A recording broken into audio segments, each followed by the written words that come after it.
Good morning to all of you my friends. आप सभी का हमारे चैनल में स्वागत है। आज के वीडियो को एक प्यारे से थॉट के साथ स्टार्ट करते हैं। Never too young to start an empire, never too old to chase a dream. इसी थॉट के साथ मैं आप सभी का स्वागत करता हूं daily current affair by the Study Tech में। वीडियो को स्टार्ट करने से पहले मेरी आप सभी से रिक्वेस्ट होगी कि अगर आपको वीडियो पसंद आए तो प्लीज वीडियो लाइक, शेयर और चैनल को जरूर सब्सक्राइब कर दीजिएगा ताकि आपको वीडियो की अपडेट मिलती रहे। एट द सेम टाइम मेरी आप सभी से प्रॉमिस होगी कि मैं आपको जो जितने भी कंटेंट प्रोवाइड करूंगा which is very relevant, very useful from your exam point of view, your knowledge and your further studies. Video को प्लीज लाइक कर दीजिएगा, शेयर कर दीजिएगा। इसी एम्स एंड मोटो के साथ चलिए वीडियो को स्टार्ट करते हैं और बढ़ते हैं इंपॉर्टेंट न्यूज एनालिसिस के ऊपर। उससे पहले मैं आपको एक इंपॉर्टेंट क्वेश्चन दे दूं, उसका आंसर आप सभी को बताना है कमेंट सेक्शन में। What is that question? Which of the following planet is known as morning star? किस प्लैनेट को मॉर्निंग स्टार कहा जाता है? ऑप्शन में बताता हूं, A earth, B Venus, C Mercury and D Jupiter. These are the option in front of you. I just request all of you to please attempt the question. Attempt कीजिएगा, मैं आपको last में इसके answer जरूर बताऊंगा। Okay, इससे पहले आप कमेंट सेक्शन में आंसर दे दीजिएगा। न्यूज एनालिसिस को स्टार्ट करते हैं। पहली बहुत इंपॉर्टेंट न्यूज है। रिसेंटली आप सभी ने सुना होगा that ISRO successfully launches earth observational satellite EOS-04। ठीक है, ये EOS-04 को इंडियन स्पेस रिसर्च ऑर्गेनाइजेशन द्वारा रिसेंटली लॉन्च किया गया and this is the first mission of year 2022। ये पहली मिशन थी इसरो की, इस साल की पहली मिशन थी जो कि लॉन्च किया गया इसरो के द्वारा। ओके, इसका नाम लिख लीजिएगा EOS-04, अर्थ ऑब्जर्वेशनल सैटेलाइट को लॉन्च किया गया। इसका 04 का मतलब ये चौथा सैटेलाइट था, अर्थ ऑब्जर्वेशनल सैटेलाइट्स का चौथा पार्ट था ये। इसके साथ साथ दो और स्मॉल सैटेलाइट्स को लॉन्च किया गया है, उसके बारे में आपको मैं बता दूंगा। ठीक है, लेकिन उससे पहले मैं बता दूं कि जो सैटेलाइट पे लॉन्च किया गया है उसका नाम क्या है। इसका नाम PSLV, polar satellite launch vehicle C-52 rocket से इसको लॉन्च किया गया from the first launch pad of Satish Dhawan space centre at Sriharikota in Andhra Pradesh. Okay, इसको कहां से? आंध्र प्रदेश के सतीश धवन स्पेस सेंटर से श्रीहरिकोटा से इसको लॉन्च किया गया। और जिस रॉकेट पे इसको लॉन्च किया गया उसका नाम क्या था? Polar satellite launch vehicle C-52 rocket से इसको लॉन्च किया गया। ठीक है, कुछ आपको मैं इंपॉर्टेंट फैक्ट बता देता हूं अर्थ ऑब्जर्वेशन सैटेलाइट 04 के। It's a radar imaging satellite. क्या है? एक रडार इमेजिंग सैटेलाइट है जो कि हमें क्या प्रोवाइड कराएगा? High quality of image under all weather condition for application such as agriculture, forest, plantation, food mapping, soil moisture, hydrology. The satellite weighs about 1710 kg. It can generate 2080 watt power. It has a mission life of 10 year. ठीक है, ये क्या है? EOS-04 क्या है? एक radar type का ये सैटेलाइट है जो कि हमें क्या करेगा? हाई क्वालिटी के इमेज प्रोवाइड करेगा इन ऑल वेदर कंडीशन। कोई भी वेदर कंडीशन हो, चाहे बारिश हो, पानी हो, हवा हो, आंधी आ जाए, तूफान आ जाए, कुछ भी मतलब नहीं है। ठीक है, ये हमें सारी चीजें से रिलेटेड, जैसे कि एग्रीकल्चर हो गया, फॉरेस्ट हो गया, प्लांटेशन हो गया, फ्लड हो गया, मैपिंग हो गया, सॉइल मॉइस्चर हो गया, हाइड्रोलॉजी हो गया। इन सभी चीज से रिलेटेड हमें क्या करेगा? ये हाई क्वालिटी इमेजेस प्रोवाइड कराएगा। ओके, इसका लगभग सैटेलाइट का वेट कितना है? 1710 kg की वेट है सैटेलाइट की। और ये कितनी पावर जनरेट करती है? 2280 वाट तक की पावर जनरेट कर सकती है। इस मिशन का कितना लाइफ है? लाइफलाइन है मिशन का 10 इयर्स तक की लाइफलाइन है इस मिशन की। ठीक है, और मैं आपको इसके साथ बता दूं कि जो दो को पैसेंजर सैटेलाइट लॉन्च किया गया उसके नाम लिख लीजिए, को पैसेंजर सैटेलाइट्स के। ठीक है, पहला क्या है?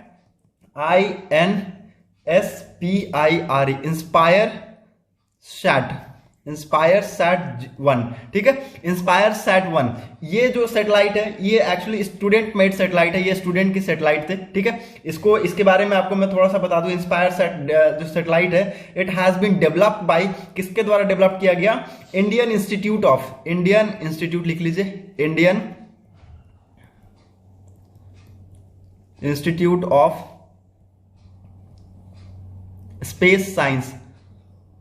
ये इंस्पायर सैट 1 जो सैटेलाइट है किसके द्वारा डेवलप किया गया? Indian institute of space science and technology के द्वारा इसको डेवलप किया गया। ठीक है, टेक्नोलॉजी के द्वारा इसको डेवलप किया गया, IIST के द्वारा डेवलप किया गया in association with laboratory of atmospheric space physics. Laboratory of atmospheric space physics के साथ मिलकर इसको, इस सैटेलाइट को डेवलप किया गया। और दूसरी जो को पैसेंजर सैटेलाइट है वो क्या है? INS-2TD। ठीक है, ये क्या है? एक टेक्नोलॉजी डेमोन्स्ट्रेटर सैटेलाइट है। लिख लीजिए, इट्स अ टेक्नोलॉजी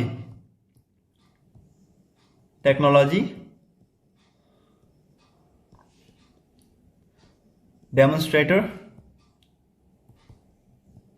सैटेलाइट है ये, ठीक है। इसको इसरो से लॉन्च किया गया ये, और ये 2 को पैसेंजर सैटेलाइट थी जिसको इसरो के साथ साथ इसरो ने EOS-4 के साथ साथ इनको भी लॉन्च किया। ओके, सो दीज 2 को passenger satellites have been launch from the ISRO this year only, ठीक है। सो आपको मैं और कुछ इंपॉर्टेंट जैसे फैक्ट बता देता हूं, जैसे आप लिख लीजिए, जैसे चेयरमैन कौन है इसरो के, चेयरमैन एंड स्पेस सेक्रेटरी लिख लीजिए डॉक्टर एस सोमनाथ। इसरो का हेडक्वार्टर आप सबको पता होना चाहिए, बेंगलुरु में है इसका हेडक्वार्टर, बेंगलुरु कर्नाटका, ठीक है। इसरो कब स्टैब्लिश हुआ था? 15th ऑफ अगस्त 1969 को इसरो स्टैब्लिश हुआ था। Okay, so these are the important fact which will very important from your exam point of view. आपके एग्जाम पॉइंट के लिए बहुत ज्यादा इंपॉर्टेंट है। आपको पता होना चाहिए कि इस साल का इसरो का ये पहला मिशन था, EOS-04 earth observational satellite with 2 को पैसेंजर सैटेलाइट्स के साथ इन्होंने ये मिशन को अंजाम दिया। So this is very successfully mission from the ISRO का बहुत ज्यादा सक्सेसफुल मिशन था। Now let's move on to the next important news that government of India continuation of modernisation of state policy force scheme. Government of India का approval मिल गया है for the continuation for the approval of modernisation of state policy force scheme को ये इन्होंने extend करने की ठान ली है कि ये स्कीम को ये क्या करेंगे, एक्सटेंड करेंगे। Then the government has approved the continuation of a scheme of modernization of state police force। ये जो स्कीम है इसके अंतर्गत क्या किया जाएगा, पहले इसका टर्नओवर लिख लीजिए। इसका टर्नओवर कब से कब तक एक्सटेंड किया गया है? फ्रॉम 2021-2022 से 2025-2026 तक को इसको एक्सपेंड किया गया है, ठीक है। So this is very important कि you should know what is in it, इसके अंदर एक्चुअली है क्या, ये आपको पता होना चाहिए, ठीक है। So total central financial outlay for the 5 year is 26,275, ठीक है। लगभग कितना आउटले बताया गया, फाइनेंशियल आउटले बताया गया है 26,275 करोड़ का इसके अंदर आउटले बताया गया है, ठीक है।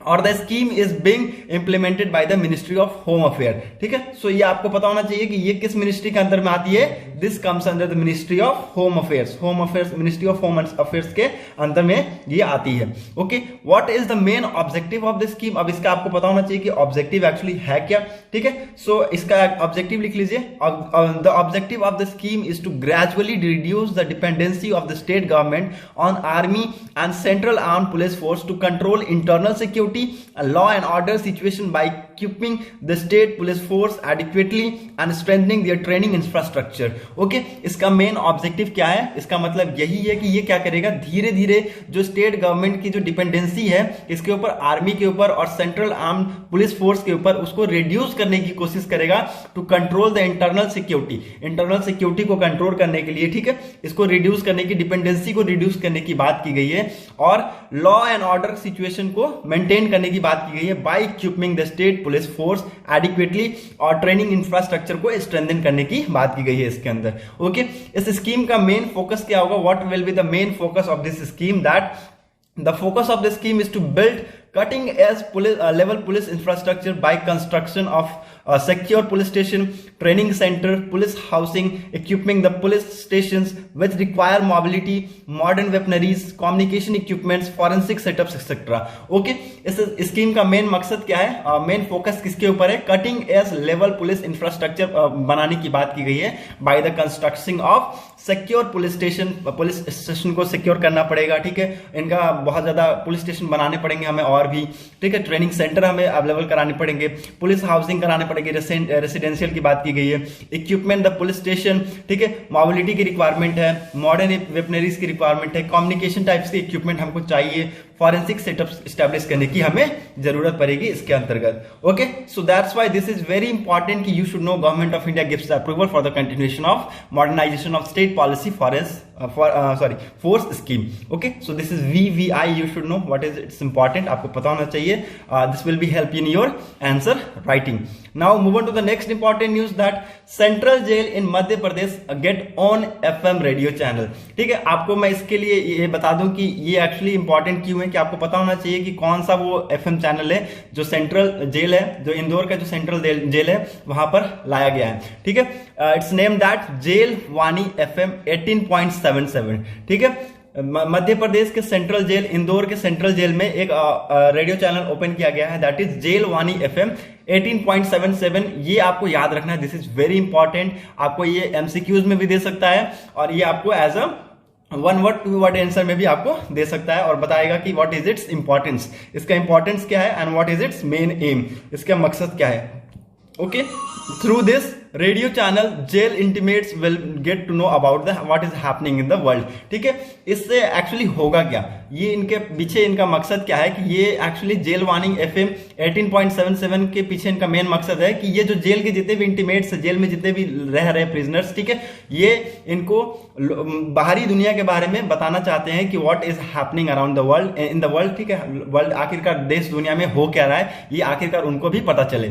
ठीक है, the radio channel will also provide the jail intimate with information on health and social issues. ठीक है, इस रेडियो चैनल से उनको बहुत सारी इंफॉर्मेशन मिलेगी such as health and social issues के रिलेटेड। The radio station will act as medium for the prisoner to tell their own stories and share their best experience. Okay, जो रेडियो स्टेशन है, it will also give them chance to to tell their own stories, okay, and share their experiences, अपने experience को इसमें share कर सकते हैं। And the main aim is to inform jail intimate about what is happening across the world. देश दुनिया में actually हो क्या रहा है उनको भी तो पता चले। ठीक है, वो चारों दीवारी के बीच में रह रहे हैं, इसका मतलब ये नहीं कि उनको ये जानने नहीं कि आजकल चल क्या रहा है बाहरी दुनिया में। ठीक है, सो इनसे वो वाकिफ होने के लिए इसको जेल वाणी FM 18.77 को लाया गया। Okay, so this is very important कि you should know this thing which have been developed in Madhya Pradesh, the central jail of Indore, central jail of Indore. ठीक है, लिख लीजिएगा, सेंट्रल जेल ऑफ इंदौर में ये इसको लाया गया है, जेल FM को।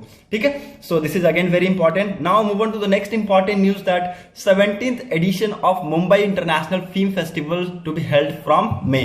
ठीक है, मई से ये स्टार्ट होगा 17th edition Mumbai international film festival का 17वां एडिशन। कब से स्टार्ट होने वाला है? मई में स्टार्ट होगा, 29th ऑफ मई से लेकर 4th जून तक ये चलेगा। ठीक है, इसके बीच में आपको मैं बता दूं कुछ इंपॉर्टेंट पॉइंट्स, जैसे कि ये 17th एडिशन है किसका? Mumbai international film festival for documentary, short fiction, animation films. ठीक है, so MIFF 22 is to be scheduled from 29th of May to 4th of June 2022 at film division complex Mumbai. Mumbai के film division complex में इसको held कराया जाएगा। This will be the 17th edition of Mumbai international film festival for documentary, short fiction, animation films. ठीक है, this will be takes place from 29th of May to 4th of June. Okay, those film who were completed between 1st of September 2019 and December 31st 2021 are eligible. ठीक है, जो भी film है इन eras के बीच में between September 1st 2019 से December 31st 2021 से लेकर अब तक कंप्लीटेड है, उन सारे फिल्म को इन्वॉल्व किया गया है इसके अंतर्गत। Okay, the best documentary of the film will receive a golden conch and 10 lakh in a cash award. Okay, जो सबसे बेस्ट डॉक्यूमेंट्री फिल्म फेस्टिवल होगी, ठीक है, उसको क्या मिलेगा? एक गोल्डन कॉन्च मिलेगा और 10 लाख का कैश अवार्ड मिलेगा। As India is celebrating Azadi Ka Amrit Mahotsav, the current edition is instituted a special award for the best short film on the theme India at the rate 75। Okay, हम सब जानते हैं कि इंडिया अभी क्या मना रहा है? आजादी का अमृत महोत्सव मना रहा है। So the current edition has instituted a special award, अभी एक स्पेशल अवार्ड इंस्टीट्यूट किया गया है and for the best short film on the themes India at the rate 75। Okay, so this is very important, you should know about this programme. और इसके बारे में आपको मैं थोड़ा सा और इंपॉर्टेंट नॉलेज बता दूं कि ये प्रोग्राम जो है किसके द्वारा ऑर्गेनाइज कराया जाएगा? फिल्म डिवीजन, लिख लीजिए, फिल्म डिवीजन के द्वारा इसको ऑर्गेनाइज कराया जाएगा in association with film division के द्वारा। मिनिस्ट्री ऑफ इंफॉर्मेशन भी साथ साथ में रहेगी। और ब्रॉडकास्टिंग कब से हो रही है? सिंस 1919 से इसकी ब्रॉडकास्टिंग कब से हो रही है? सिंस 1919 से इसकी ब्रॉडकास्टिंग चल रही है। Okay, with the support from the government of Maharashtra. Maharashtra की गवर्नमेंट किसकी? महाराष्ट्र की जो गवर्नमेंट है उसका बहुत बड़ा सपोर्ट है इसमें। ठीक है, और ब्रॉडकास्टिंग 1990 से लेकर अब तक चल रही है। ठीक है, it has been organised by film industry and किसके द्वारा? मिनिस्ट्री ऑफ इंफॉर्मेशन के द्वारा इसको कराया जा रहा है। ओके, और ब्रॉडकास्टिंग सिंस 1990 से ये चल रहा है with support from the government of Maharashtra. Okay, so this is again very important that 17th edition of Mumbai international film festival to be held from May 29 to June 4th 2022. Okay, now let's move on to the important question of the day, that what is the rank of India in 2021 democracy index report? democracy index report अभी recently release की गई थी, उसमें आपको बताना है कि India की रैंकिंग क्या थी। ओके, ऑप्शन आ रहा है as follow, that is A 32, B 46, C 52 and D 85. I'm going to give the answer guys. B will be the answer of this question, 46।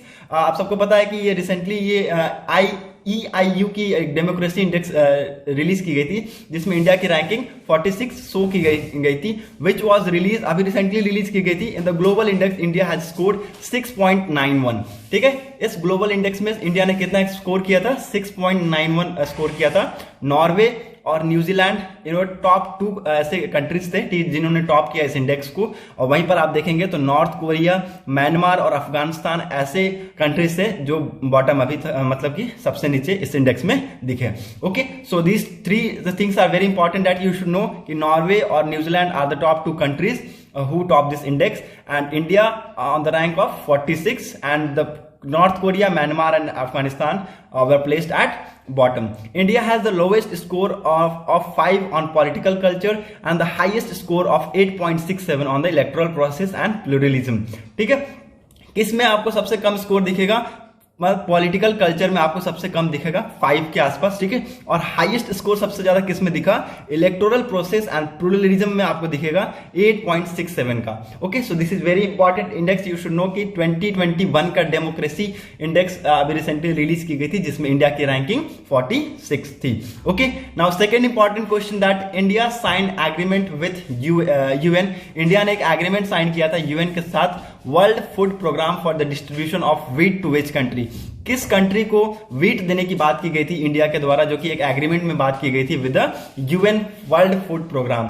Okay, option मैं आपके सामने देता हूं, A Maldives, B Afghanistan, C Syria and D Sri Lanka. I am going to give the answer, B will be the answer of this question. Afghanistan को ये ads provide कराने की बात की गई थी as a part of humanitarian assistant के तौर पर। ठीक है, ह्यूमैनिटेरियन एड के तौर पर इन्होंने, इंडिया ने साइन किया एक agreement with UN world food programme के साथ, इन्होंने एग्रीमेंट साइन किया for the distribution of 50,000 million tons of wheat. Okay, India has committed to send the reliefs to the Afghanistan as a part of humanitarian aids assistance to be sent in trucks convey through Pakistan by road. Okay, India ने commit किया कि they will send the reliefs to the Afghanistan as a part of humanitarian assistance, and this will be sent by truck के through एक send किया जाएगा ये सारे assistance. Okay, and this will be go through Pakistan by road. Okay, Rome headquarter WFP thanks India for agreement to support Afghanistan who are facing humanitarian crisis.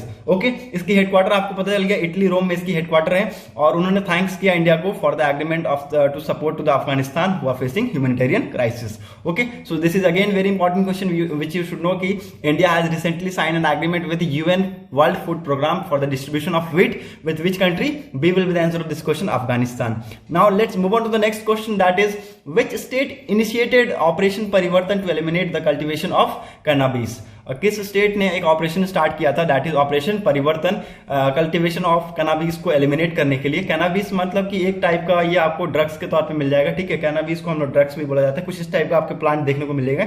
ठीक है, इस type के प्लांट आपको यहाँ पर देखने को मिलेंगे, इसी को हम लोग क्या बोलते हैं? कैनाबिस बोलते हैं। ठीक है, सो इसी को रोकने के लिए बात की गई थी, इसी को एलिमिनेट करने की बात की गई थी, और इसके रिगार्डिंग गवर्नमेंट ने एक ऑपरेशन चलाया था, दैट इज ऑपरेशन परिवर्तन। किस स्टेट ने चलाया था वो ऑपरेशन? ऑप्शन बता देता हूं, A Kerala, B Tamil Nadu, C Andhra Pradesh and D Goa. I am going to give the answer, C will be the answer of this question. Andhra Pradesh के द्वारा इसको चलाया गया था ऑपरेशन परिवर्तन। ठीक है, कैनाबिस मैंने आपको बता दिया पहले, एक टाइप का क्या है, एक टाइप का इसको ड्रग्स बोला जाता है। ठीक है, इसको प्रोड्यूस किया जाता है। ठीक है, और ये एक्चुअली आंध्र प्रदेश पुलिस के द्वारा इसको इनिशिएट किया गया था ऑपरेशन परिवर्तन को, एक स्पेशल ऑपरेशन बताया गया था to eliminate the cultivation of cannabis. Cannabis का जो कल्टीवेशन है उसको एलिमिनेट करने के लिए एक स्पेशल ऑपरेशन चलाया गया था from the side of Andhra Pradesh police. which named Operation Parivartan. This operation was led by the Andhra Pradesh Police with the Special Enforcement Bureau in Visakhapatnam. ये ऑपरेशन कहाँ चलाया गया था? विशाखापट्टनम में स्पेशल एनफोर्समेंट ब्यूरो के द्वारा एक ऑपरेशन चलाया गया था। ओके, रिसेंटली यू नो कि आपको पता होना चाहिए कि न्यूज में इसलिए है क्योंकि around 2 lakh kilograms of processed cannabis was seized while its was being shipped out. Okay, recently किस न्यूज में है? क्योंकि 2 लाख के आसपास 2 लाख केजी के आसपास सीप को पाया गया। ठीक है, सो ये सीज किया गया। Okay, so C will be the answer of this question. Andhra Pradesh की ये ऑपरेशन है, operation Parivartan. C will be the answer. Okay, so चलिए आपको पहले क्वेश्चन की तरफ मैं लेके चलता हूं। पहला क्वेश्चन क्या था हमारे लिए? दैट कि किसको बोला जाता है कि मॉर्निंग स्टार किस प्लैनेट को बोला जाता है? ठीक है, सो इसका आंसर क्या हो जाएगा? B will be the answer of this question. Venus को मॉर्निंग स्टार बोला जाता है। ओके, ये बहुत इंपॉर्टेंट फैक्ट है, आपको याद रखना है ये सब चीजें। ओके, सो आज के लिए बस वीडियो में इतना ही। अगर आपको वीडियो पसंद आए तो प्लीज वीडियो को लाइक, शेयर और चैनल को जरूर सब्सक्राइब कर दीजिएगा। Thanks for watching a video. Thank you and have a nice day.